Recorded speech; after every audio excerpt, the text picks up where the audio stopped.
ऐं कराची कॉलिंग जहिड़ा नॉवेल्स शामिल आहिनि। मां सर कलीम बुट खे दावत ॾींदसि त प्लीज़ हू स्टेज ते अचनि।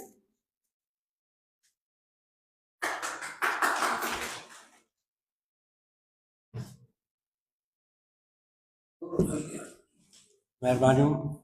सभिनी खां पहिरीं त हर्फ हैदराबाद रोशन ख़्याल दोस्तनि जी महिरबानी। साईं हमीद सुमरो साहब जिन मौक़ो ॾिनो। हाणे कंहिं बि राइटर जी लिखणी ते ॻाल्हाइण खां पहिरीं इहो ज़रूरी हूंदो आहे त उन जे स्कूल ऑफ थॉट जो तयन कजे त हू कहिड़े स्कूल ऑफ थॉट सां बीठो आहे। जहिड़ी तरह फ़लसफ़ो, सियासत या मज़हब जा मुख़्तलिफ़ स्कूल ऑफ थॉट्स आहिनि, अहिड़ी रीति अदब जा बि मुख़्तलिफ़ स्कूल ऑफ थॉट्स आहिनि। अदब जा जेके मशहूरु स्कूल ऑफ थॉट्स आहिनि उन्हनि में क्लासिकियत आहे, रुमानवियत आहे, उन खां पोइ हक़ीक़त निगारी, समाजी हक़ीक़त निगारी, जदीदियत ऐं जदीदियत पुॼाणा। इहे कुझु अदब जा मशहूरु स्कूल ऑफ थॉट्स आहिनि।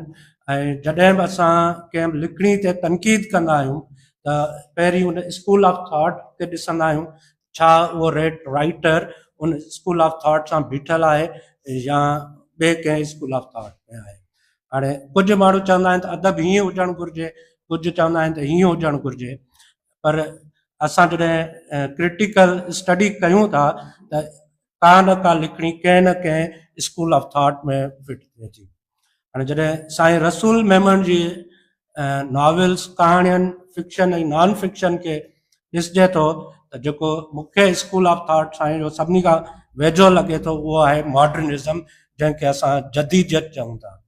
हाणे मॉडर्निज़म जेको आहे सो सोशल रियलिज़म खां पोइ आयो ऐं लॻभॻि 19वीं सदी जी एंड ऐं 20वीं सदी जी शुरूआति में उनजो स्टार्ट थियो, जंहिंमें काफ़का ऐं एल्बर्ट काम्यू, सार्थर जहिड़ा इहे वॾा नाला आहिनि। उन्हनि मां केतिरनि खे नोबेल प्राइज़ बि मिलियो। ऐं उन में इहो हो त उन टिनि सोसाइटी जे पिलर्स खे चैलेंज करण जी कोशिशि कई। हिकिड़ो त बिलीफ सिस्टम, त हिकिड़ी सुपर नेचुरल शइ आहे, उन में तव्हां बिलीफ रखो, उनखे चैलेंज कयो। ऐं उन जे करे उन्हनि चर्च सां टकर खाधो सिधो सऊं यूरोप में। उन खां ॿियो जेको आहे सो उन्हनि टकर खाधो स्टेट मशीनरी सां, उहे किंग ऐं किंगडम जे ख़िलाफ़ हुआ ऐं उन्हनि चयो पिए त आम जेको माण्हू आहे उन जो राइट आहे हुकूमत ते। ऐं टियों उन्हनि मिथ्स वग़ैरह खे छॾे करे साइंटिफिक नॉलेज ॾांहुं ध्यानु ॾियण जी कोशिशि कई, जंहिंखे उन्हनि रैशनलिज़म जो नालो ॾिनो। ऐं जॾहिं असां साईं रसूल मेमन साहब जूं लिखणियूं पढ़ूं था त उहे असांखे इन मॉडर्निज़म जे तमामु वेझो नज़र अचनि थियूं। अच्छा, हाणे मॉडर्निज़म में जेको लिटरेचर आहे उन में वरी कैटेगरीज़ आहिनि पंहिंजूं पंहिंजूं अलॻि। उन में जेका सभिनी खां अहम कैटेगरी आहे उहा वजूदियत जी कैटेगरी आहे, जंहिंमें सार्थर या काफ़का या एल्बर्ट काम्यू इहे जेको आहे सो उन्हनि जी वजूदियत जे हवाले सां लिखणियूं आहिनि। उन खां पोइ सररियलिज़म आहे, उहो पंहिंजो मॉडर्निज़म जो हिकिड़ो अहम हिसो आहे।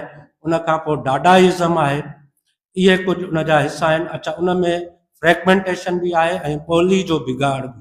पर जॾहिं असां रसूल मेमन साहब खे पढ़ूं था त उन्हनि जे उन में ॿोली जो बिगाड़ नथो नज़र अचे, उहो असांखे माणक ऐं साईं मुश्ताक शुरो वटि वधीक नज़र थो अचे। त उन्हनि जुमलनि खे टोड़े लिखियो या ग्रामेटिकली उन्हनि जेको आहे सो सही न लिखियो, इहो मुश्ताक साहब ऐं माणक वटि आहे। पर रसूल मेमन साहब जी ॿोली ते वरी रुमानियत जो वधीक असरु आहे।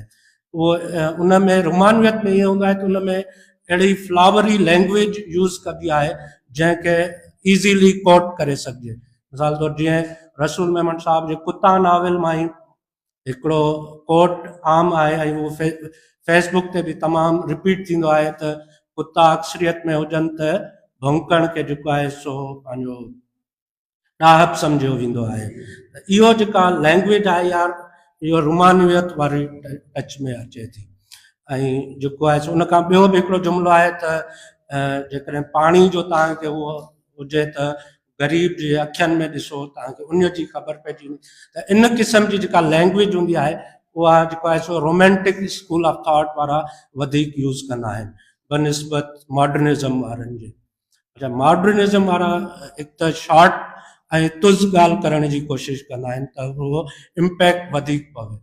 हाणे साईं रसूल मेमन खे मां मॉडर्निस्ट इन करे थो रखां त साईं जा जेके ॿ टे नॉवेल आहिनि जिन में अख चिंब, 19 औरतूं ऐं जेको आहे सो कालू बला, इहे टई सररियलिस्टिक उन अप्रोच में जेका मॉडर्निज़म जी तमामु अहम हिकिड़ी धारा सम्झी वञे थी।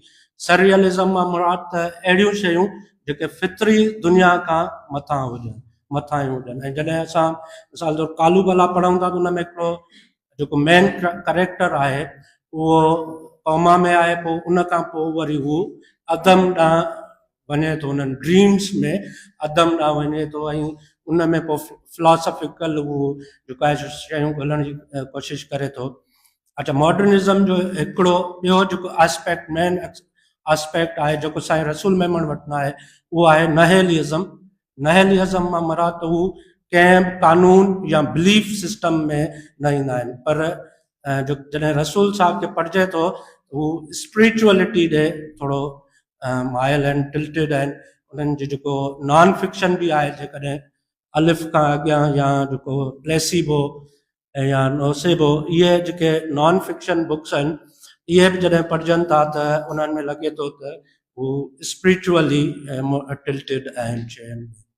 अच्छा, इहे कुझु दोस्तनि जो ख़्यालु आहे त रसूल साहब मैजिक रियलिज़म, हाणे मैजिक रियलिज़म जेको आहे सो पोस्ट मॉडर्निज़म जो टूल आहे। पोस्ट मॉडर्निज़म में जेके पोस्ट मॉडर्निज़म एक्चुअली पास हो मॉडर्निज़म जो ऐं उनखे कंटिन्यूटी बि चयो वेंदो आहे। त पोस्ट मॉडर्निज़म में उनजो अहम जेको आहे टूल मैजिक रियलिज़म, मेटाफिक्शन या सेल्फ रिफ्लेक्सिवनेस या इहे फ्रेगमेंटेशन। पर मूंखे साईं जी लिखड़ियुनि में मैजिक रियलिज़म सिर्फ़ु हिकिड़ी कहाणी में नज़र आयो जेका दास्तान या ग्लव्स वारी कहाणी आहे, जंहिंमें हू ग्लव्स उॾामनि था ऐं वञी क़तल था कनि। बाक़ी जेको साईं ते जेको उहो आहे डोमिनेंट आहे उहो सररियलिज़म वधीक आहे। ऐं जेको आहे सो साईं ड्रीम्स में मिसाल तौरु अख चिम जो जेको मेन करेक्टर आहे उहो पास्ट में ड्रीम सीक्वेंस में हलियो थो वञे, जॾहिं हू पुल ॾिसे थो उते पहुचे थो, रोशनी थी थिए, इहो मैजिक रियलिज़म न आहे। मैजिक रियलिज़म माना तव्हां वटि अहिड़ियूं ताक़तूं हुजनि जंहिंसां तव्हां जादू पाण परफॉर्म करे सघो रियल वर्ल्ड में। मिसाल तौरु जीअं मिडनाइट्स चिल्ड्रन सलमान रुश्दी जो आहे, उन में जेको मेन करेक्टर आहे उनखे सिंगण जी हिस्स हूंदी आहे, उन जे करे हू उन ताक़त जे करे हू मुख़्तलिफ़ शयूं परफॉर्म करणु लॻंदो आहे। या ईअं गार्शा मार्कीज़ वटि जेको मैजिक रियलिज़म आहे त उहो रियल वर्ल्ड में उन्हनि वटि अहिड़ियूं ताक़तूं आहिनि, पर जेको सररियलिज़म आहे उहो घणे भाङे ड्रीम सीक्वेंसिस में हूंदो आहे ऐं उहो साईं रसूल मेमन जी कहाणियुनि में नज़र अचे थो। ॿियो एब्स्ट्रैक्ट साईं जूं कहाणियूं आहिनि कुझु, इहो बि मॉडर्निज़म जो टूल आहे। ऐं एब्सर्डिटी, साईं वटि किथे न किथे एब्सर्डिटी बि आहे। कुत्ता नॉवल में बि असां जॾहिं पढ़ूं था त उहो जेको मेन करेक्टर आहे जॾहिं हुनजो पुटु गुज़ारे थो वञे त उहो एब्सर्डिटी में हलियो थो वञे, हिकिड़ो माना बेज़ारियत में ऐं अकेलाई में। इहे जेके थीम्स आहिनि इहे बुनियादी तौर ते मॉडर्निस्ट लिटरेचर या थीम्स आहिनि। इन्हनि में साईं, अच्छा साईं जी जेको आहे सो हिकिड़ी जेका साईं लियाकत साहब कोट बि कई त मूंखे सम्झो न वियो आहे सही नमूने सां, ऐं इहो बिल्कुलु सही हो, छो जो असांजो जेको सिंधी लिटरेचर आहे क़िस्मती सां या बदकिस्मती सां उन ते सोशल रियलिज़म जो तमामु घणो असरु हो। ऐं असांजा जेके बि तनक़ीद निगार हुआ उहे ख़ासि हिकिड़े नज़रिए हेठि अची ऐं शयुनि खे परखण जी कोशिशि पिया कयूं। ऐं उन में असांजा जेको आहे सो इलाही वॾा जेको आहे सो कहाणीकार, जंहिंमें माणक आहे, मुश्ताक शोरो साहब आहे या पाण रसूल मेमन साहब आहिनि, इन्हनि जो जेको लिटरेचर आहे किथे न किथे निग्लेक्ट थींदो रहियो, नज़र अंदाज़ थींदो रहियो। ऐं असांजी जेका लिटरेचर आहे, फिक्शन जेको क्रिएट कयोसीं, उन ते जेको हावी एलिमेंट रहियो आहे उहो नेशनलिज़म, पर उनखे मां चवंदो आहियां अल्ट्रा नेशनलिज़म, जेको माना हिकिड़ो शिदत पसंदी वारी क़ौम परस्ती, उहा असांजे लिटरेचर ते, फिक्शन ते तमामु घणी डोमिनेंट रही आहे।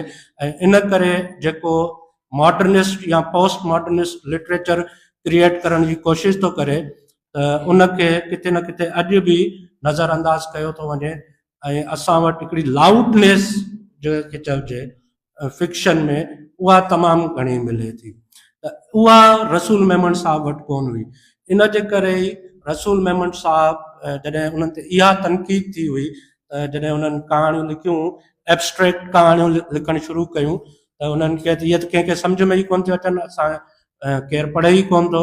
इन करे हू हिकिड़े वॾे गैप ताईं उन्हनि लिखण ऐं छपाइण जो इहो सिलसिलो रोके छॾियो।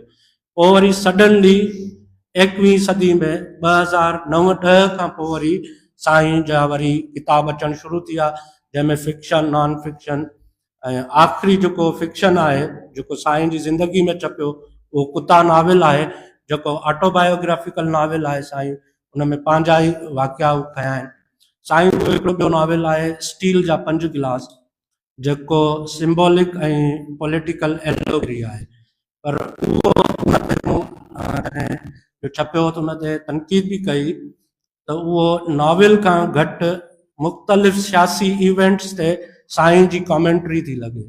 मिसाल तौर 5 गिलास आहिनि, उन्हनि मां हिकिड़ो साइड लाइन थी थो वञे, 4 था बचनि, पोइ छा थो थिए, पोइ मुख़्तलिफ़ सियासतदाननि जूं ॻाल्हियूं आहिनि, उहो ईअं लॻे थो त उहो फिक्शन घटि आहे ऐं साईं जी पॉलिटिकल कॉमेंट्री, इहो मुंहिंजी राय आहे उन ते, उन नाविल ते। ऐं उहो सिंबॉलिक उन अंदाज़ में लिखियलु हो, पर उन जो ॿियनि नावलनि जी भेट में असरु थोरो घटि हो।